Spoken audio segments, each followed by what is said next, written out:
We need to clarify that the Tourism Levy bill is not targeting Airbnbs, but is for the entire accommodation sector. So both the large hotels, which would range up to about 450 rooms, and a one-bedroom apartment, which might be operated by a local St. Lucian or an expatriate national, that the bill really is targeting those guests that are coming to those hotels, like they do in Barbados, like they do in Belize, like they do in Jamaica, like they do in the Bahamas, and a number of the popular Caribbean destinations that you know are already charging the Airbnb fee. They have partnered with various platforms to ensure that they're collecting the monies on behalf of those respective governments. What it does is that it reduces the onerous task of governments year after year having to find about $35 million to market the destination of St. Lucia so that we remain competitive in the tourism business.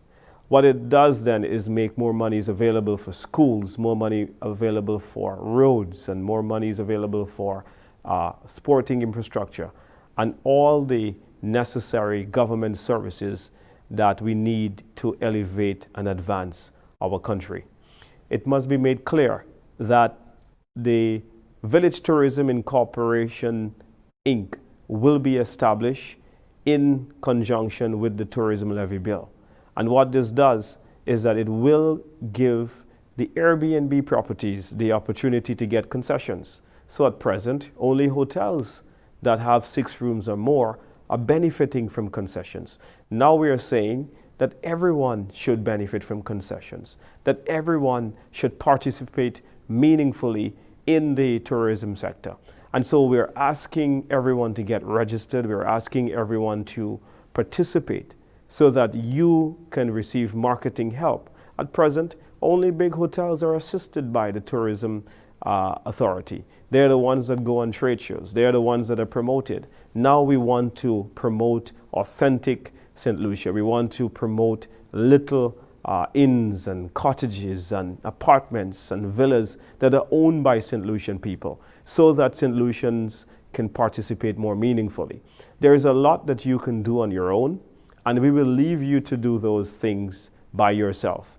But just consider that if you have just started an apartment, in 5 years' time, you have to replace the drapes. You have to replace the furniture. You have to replace the sheets. You have to replace the towels. The television might be one that is outdated and might be in need of replacing. You may need to put other amenities in the room so that you can stay up to date with what's happening in the industry.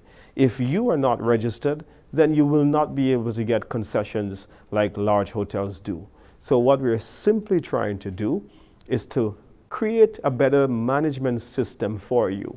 A lot of the bigger hotels can afford to put a reservation system in place. They can afford to set aside a marketing budget.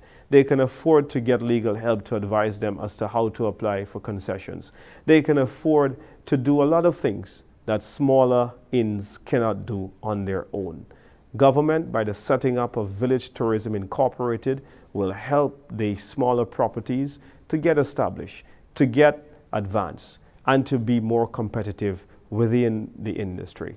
I think it is disingenuous for anyone to take just a very small sentence in an entire 7 or 8 piece amendment to a legislation to say that that is the true representation of what the bill is. It is reckless, it is irresponsible, and it is political maneuverings only to cause scare. But we have seen this in the last 4 years. We have seen whereby instead of coming and reasoning and giving the St. Lucian people the truth, that the opposition St. Lucia Labour Party, all they have done is to present themselves in a manner that is scaring the people. So I want to debunk this. I want to say it is absolutely false. The likelihood of someone violating the or causing a violation that will amount to the maximum penalty, being an Airbnb operator, is very nil, because the Airbnb platforms are the ones that will be collecting the taxes for the government of St. Lucia, not the owner of the apartment. So therefore, the chance of him violating the tax is one that is very, very, very slim. Now, I think it's important for me to also note that the government is trying to work with you. The government is trying to empower you to participate in this business. Now, many years ago, there was a tax called the hotel accommodation tax. And in that tax, even today, the former Prime Minister of St. Lucia, Dr. Kenny Anthony, is on record of saying that hoteliers owe millions of dollars in this tax. And the reason why we have had to ensure that the penalty is at the strictest that it can be is to send a very strong signal to the hotels that we are serious about collecting or them collecting the monies on behalf of the government to ensure that this tax is remitted to the government so that we can then fund the marketing activities of the tourism authority. I hope I've made myself clear. I just want to ensure that I speak to all the Airbnb hosts. We support you. We want to lift you and elevate you, and we're not here to cause any mayhem or any harm to your businesses.